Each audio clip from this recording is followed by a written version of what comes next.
So what are the best weapons you should use on Zibai? In this video, I'll be ranking all of the swords in the game in a tier list based around which of them can give you the most damage on your Zibai. Before we continue that though, if you're trying to get Zibai or a weapon or any of the other characters, I'd recommend getting your Genesis crystals from LDshop.gg. LDshop is a cheap, fast and safe game top-up website that offers top-ups for many games, including Genshin Impact. As you guys can see here, these are the offers they have for Genshin, and all of them are cheaper than the official game store, up to 30% cheaper. For example, you can see that 3,280 Genesis crystals offer. It costs $50 on the official game store, but it only costs $37.39 on LDshop. That's $12.61 or more than 25% saved just by using LDshop. They also have many other things like bundles, character outfits, Welkins, and stuff like that. Also, from January 14th to January the 20th, the 6,480 pack is only going to cost $60 for new users. When you want to buy, you just want to click on the offer you want to choose. For example, I'm going to buy the 300 Genesis crystals offer. You just need to enter your server region and user ID. Obviously, make sure they're right. Then you just want to click on top up, choose your payment method, enter your details and pay. And shortly after that, you're just going to get the Genesis crystals on your account. And right now, if you use my link, you can get a 15% off coupon, also an extra 5% off. That can save you up to $50. They also have more cool things on the website. For example, if you spend more than $80 in a month, you can win a free Welkin. Just go check it out yourself, click the link in the description or the pinned comment and top up now.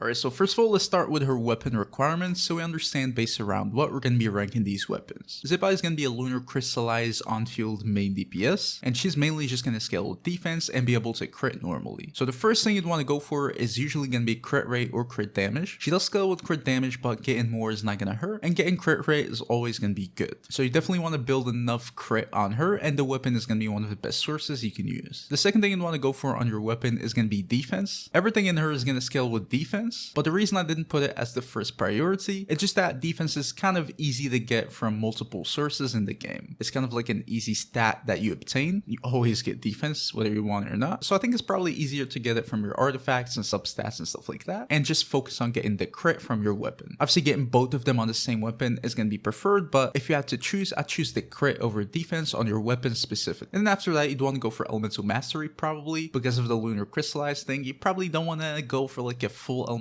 mastery weapon. That's definitely kind of a waste, but if a weapon gives you some elemental mastery, then it's cool. And then after that, maybe some energy recharge. Again, a full dedicated energy recharge weapon is probably going to be terrible in Zibai, but if a weapon can give you a bit of energy help, it might be cool. But yeah, that's pretty much it for requirements usually. She's just a normal lunar main DPS. Now moving on to the weapons, starting off with the cool steel, it's just going to be an attack weapon, which is completely useless, so it's going D tier. Harbinger of Dawn is actually going to be pretty decent on her. I mean, all of the 3-star weapons are usually not good just simply because of the low base attack, but she doesn't care about attack at all. So if a 3-star weapon can give you good substats and stuff like that, then it's definitely going to be usable. And that's the thing with the Harbinger of Dawn, especially if you're able to get it to R5. It's going to be a pretty good weapon. It's going to give you crit damage and also crit rate. You'll need to stay above 90% HP, but usually that's going to be manageable, especially if you're playing like Sean Lee, for example, in the team or someone like that. You can probably have good uptime on this passive, and that means it's going to give you a lot of crit rate, like 28%, and also crit damage. So honestly, I put it at A tier. I think it deserves it. It's a pretty good free-to-play weapon. At R5 is definitely going to be pretty usable. Traveler's Handy Sword is going to give you defense as a substat, which is pretty decent, but the problem is the defense substat is not going to be that big. It's just going to be like 30% defense, which is not that much. So I'll probably keep it at B tier. I think it's fine, but I wouldn't really go for it specifically. Dark Iron Sword is just going to be elemental mastery. Passive is basically completely useless. As I said, I wouldn't really go for like an elemental mastery weapon, so I'll probably keep it as C tier. Delay Blade is just attack, like D tier. Skyrider Sword is just energy recharge and then some attack from the passive. Also probably not the best weapon, so honestly I'd keep it like D tier, even though it's energy recharge, but it's almost completely useless. Favonia's Sword is going to be energy recharge, but at least you're going to be helping out your team with energy too, so I guess it's more usable. I keep it like C tier maybe. The Flute is just going to be attack. Passive is also kind of useless, so it's going D tier. Sacrificial,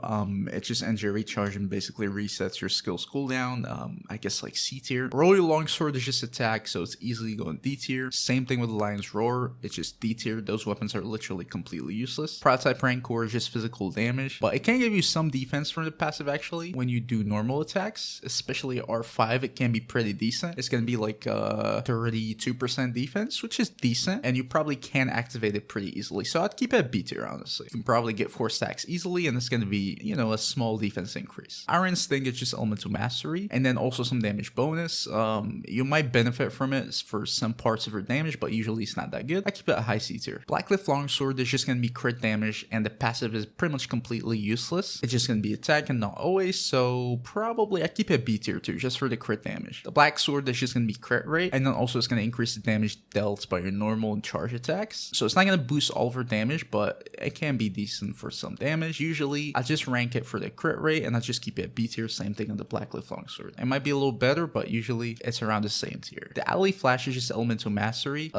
Passive is gonna give you some damage bonus, which again might increase some of your damage by a little bit, not the lunar damage, but even disables after like 5 seconds. So I keep it like D tier, honestly. Even the elemental mastery increase is not gonna be that useful. PlayStation Sword is just attack, so it's going D tier. Faster and Desire is just energy recharge. Elemental skill damage can be a decent part just for the initial hit, but usually it's not that useful. I keep it C tier. I mean, with Kagachi is just attack, some energy from passive, but it's whatever. I keep it like low C tier, maybe just for the energy, but it's definitely not the weapon you want to use. Cinnabar Spindle is just going to be defense as a substat, which is pretty rare, especially for swords. The passive is going to increase your elemental skills damage based on your defense, which is, I guess, usable, but it's not really going to be that much. Most of Zibai's damage is just going to be lunar crystallized damage, but the damage from her elemental skill is going to be decent too.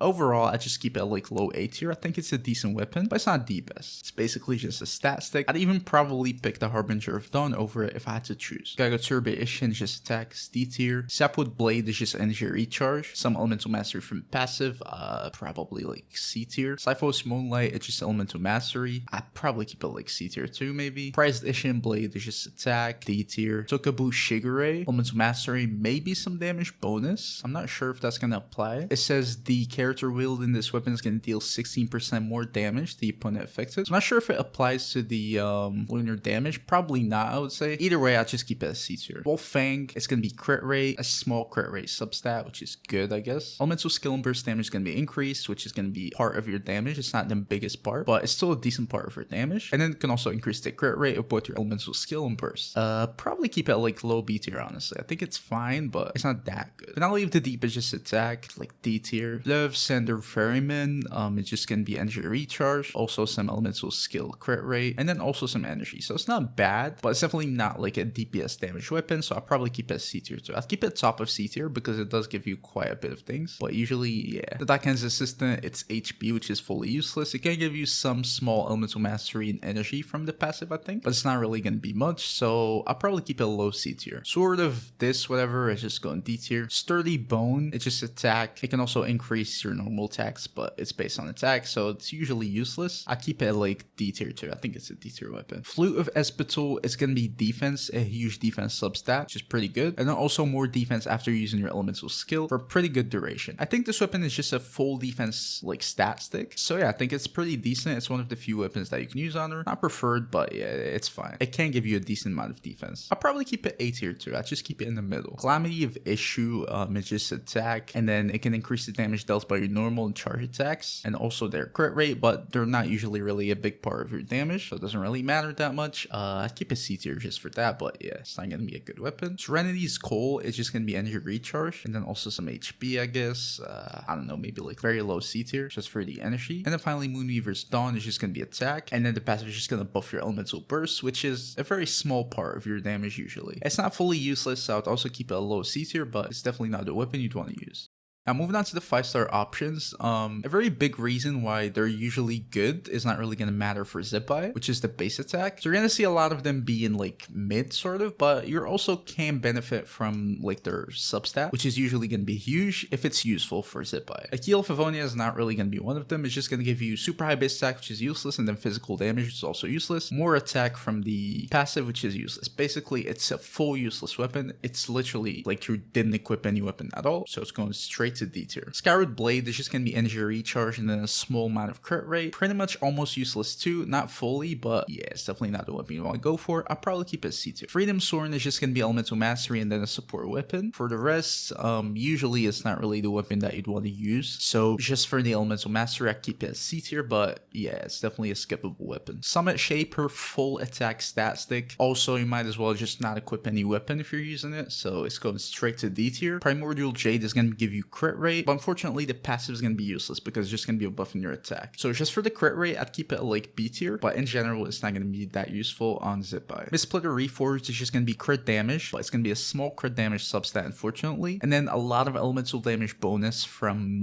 the passive, which can help some sorts of your damage like your elemental burst damage and the initial slashes of your skill and maybe some normal attacks, but it's not going to buff the main source of your damage, which is the lunar crystallized. So I'd probably keep it B tier. Power and Gippaku is going to be much better. It's going to give you a huge crit rate substat. The rest of the passive is going to give you some damage bonus and some normal attacks damage, which is also not that useful, but at least it's going to give you more crit rate, so it's going to be better. I'd keep it low A tier. I think that's probably a good place. Key of Harshness Suit is just HP really, some elemental mastery, also buffs the elemental mastery party. I guess it's a little useful. I keep it like lowish C tier, but it's definitely not the weapon you want to use. Light of Foliar Incision, very low base attack, but a huge crit damage substat, which is what we need. This is the perfect sort of 5-star weapon for Zibai, and then you can get a small crit rate increase from passive, which is pretty appreciated, and then it can increase your normal attacks and elemental skills damage, which is pretty decent too, but it's going to be based on your elemental mastery, so it's not going to be much, but it doesn't matter anyways. But honestly, it's as good as it gets for her weapons, so I think it deserves S tier. Honestly, it's not going to be too bad for her, you know, just that's what you need. You need a weapon that can give you a lot of crit damage and crit rate, which this weapon gives you pretty much, so I'd keep it low S tier. Splendor of Tranquil Waters, it's also going to give you the same amount of crit damage, so it's a good stat stick. The rest of the passive is basically useless, I would say, for her. It's going to be like super inconsistent, so I just assume it's a crit damage stat stick too. I'd also keep it at either high A tier or like low S tier. I mean, it doesn't have that small crit rate increase, so just keep it at high A tier, but it's almost the same thing as the Light of Foliar Inclusion. Uraku Misugure is going to be a huge crit damage substat, which is pretty good. It's going to increase your normal attacks damage and elemental skills damage too, which is again not a big part of your damage, but it's going to be pretty appreciated. She does deal normal attack damage and elemental skill damage a little bit, and then when you deal geo damage, it's going to increase those effects even more, and then also give you 20% defense, which is super appreciated. Probably the perfect weapon sort of for her, so I definitely keep it a high S tier for now. I mean, it's just as good as it gets. You'd want crit stat sticks for her, and that's a big crit stat stick, and it's also going to give you some defense, so yeah, you cannot ask for more. Absolution, it's just going to be a crit damage stat stick too, but it's going to be a small amount of crit damage. I think it's going to give you 20% plus 44, like 66 crit damage in total, which is not bad, so I keep it at like A tier. Peak Patrol Song is going to be a huge defense substat, and then the passive is going to increase your defense by a little more, and also give you some elemental damage bonus, which is not really like super useful, but it's also not useless. The rest of the passive is sort of like a supportive passive, so this weapon just gives you defense and some elemental damage bonus. Basically just a defense stat stick, honestly. I keep it a low S tier. I think it's probably going to be a decent weapon, but I would prefer the crit weapons over it. Azure Light is just going to be crit rate, a very small crit rate substat. The rest of the passive is going to be unusable, basically just attack anyways, so I'll probably keep it at B tier. Atame Artist is just going to be a crit rate substat, but a bigger one. It's going to increase the crit damage from your elemental burst. Not ideal, but decent, but basically it's just like a crit rate stat stick too. I'll probably keep a low A tier too. I think it's a fine place for it. And then finally, her signature weapon, Light Baron Moonshard. It's going to give you a huge crit damage substat, which is pretty good, and then also increase your defense by 20%, and then increase your lunar crystallized damage, which is the biggest part of your damage, by 64% after using your elemental skill. So it's obviously going to be the perfect weapon for her. It's going to be the top of S tier, but honestly, I don't really think it's worth it that much, especially compared to stuff like the Uraku Misugure if you have it. Besides like the lunar charge damage, which you can probably get from other supports, it's not going to be that big like team wise, but it's definitely her best weapon, so yeah, for sure. But in general, I definitely do think she's going to be pretty free to play friendly. I mean, you have the Harbinger of Dawn. It's a top of A tier, and it can even be S tier, honestly. You can rival these weapons here if you can keep up the full 100% HP like the whole time, which is definitely usable if you're careful and you have a shielder. So yeah, I definitely do think she's very free to play friendly. You have a lot of good free to play options, and any stat sticks are usually going to work pretty fine. But yeah, that was the video, guys. If you enjoyed it, please don't forget to leave a like, subscribe to the channel. I'll see you guys next video.